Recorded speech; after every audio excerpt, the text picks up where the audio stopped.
de 3 ans à 17 ans, donc j'ai vécu dans l'Institut pour personnes handicapées, j'ai perçu que le sens de la vie, c'était la joie. À l'époque, la joie était naturelle, elle était là, c'était ça ou la mort, ça ou la résignation, ça ou la capitulation, et elle était naturelle. Elle se puisait, on parlait tout à l'heure de l'altruisme, dans la rencontre de l'autre. À l'Institut, il y avait beaucoup de gens qui ne parlaient pas, et on se touchait beaucoup, on se prenait dans les bras, on se serrait fort, et c'était un moyen de survivre. Bref, je suis sorti de cet institut, c'était le rêve absolu de sortir de là pour avoir une vie normale, et contre toute attente, la joie m'a peu à peu quitté. C'était le grand révélation presque douloureuse. Pourquoi, quand je la cherchais pas, elle était là? C'est un peu comme le Satori dans le Zen, plus on cherche, moins on attrape. Pourquoi, alors que maintenant j'avais tout pour l'avoir déjà, c'est une connerie d'employer ce terme, elle disparaissait. Et là, j'ai entrepris des études de philosophie sous l'impulsion d'un prêtre. Je suis et je reste fondamentalement chrétien. Pour moi, la prière, c'est une activité permanente, j'allais dire, rendre grâce. Ben, je crois que ma tare invétérée, c'est la gratitude face à tout ce qu'on reçoit des autres. Finalement, j'ai un copain qui dit qu'il y a un spermatozoïde et une ovule qui se rencontrent, et au bout d'un moment, on dit c'est moi. Et on s'approprie. Et en général, c'est là où ça foire.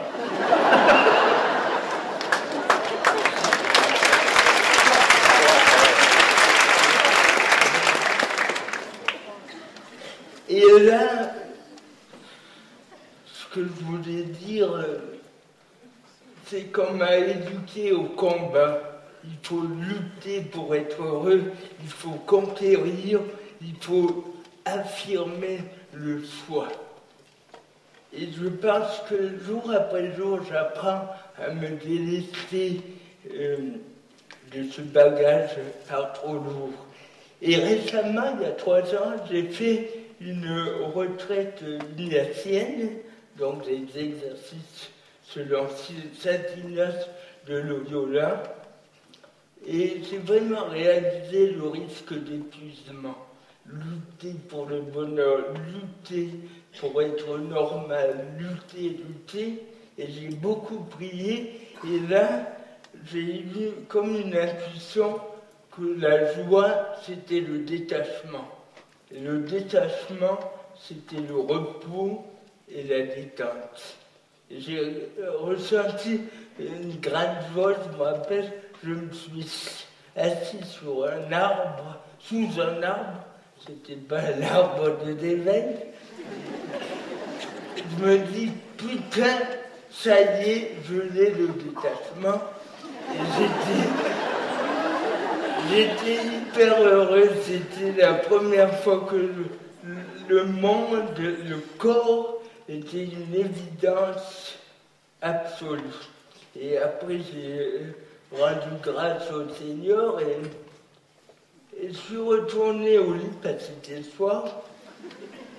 Et je me suis tourné 25 fois dans le lit. Je n'arrivais pas à m'endormir. Et là, j'ai dit, putain, le détachement, ça n'a pas duré longtemps.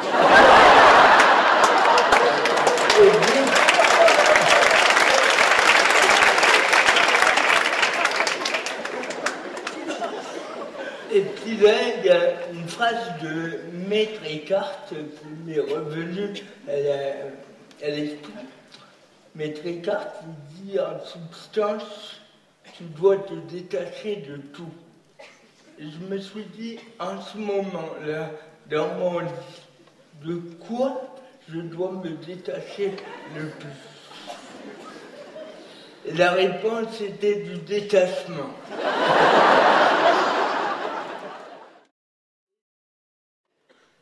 Que le but, sans but de la méditation, c'est de permettre l'épanouissement de cette liberté intérieure, de cette simplicité, qui elle-même permettra spontanément l'éclosion d'un amour inconditionnel. On dit que la sagesse ou la connaissance, c'est comme le soleil qui dissipe les voiles de l'ignorance, et quand il y a du soleil, les rayons vont briller spontanément. Le soleil n'a pas besoin de faire quelque chose en plus pour briller sur le monde. Donc, quand la connaissance, la liberté intérieure est présente, la compassion s'exprimera naturellement. On compare aussi la sagesse et la compassion aux deux ailes d'un oiseau. Elles vont croître ensemble. Un oiseau n'apprend pas d'abord à voler de l'aile gauche puis de l'aile droite.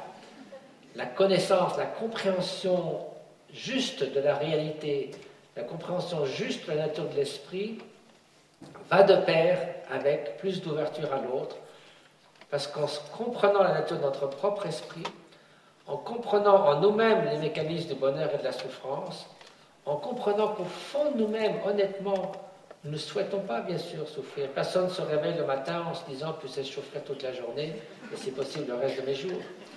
Donc cette aspiration spontanée à un épanouissement, à la joie intérieure, si nous le reconnaissons en nous-mêmes, nous devenons capables de la reconnaître chez l'autre.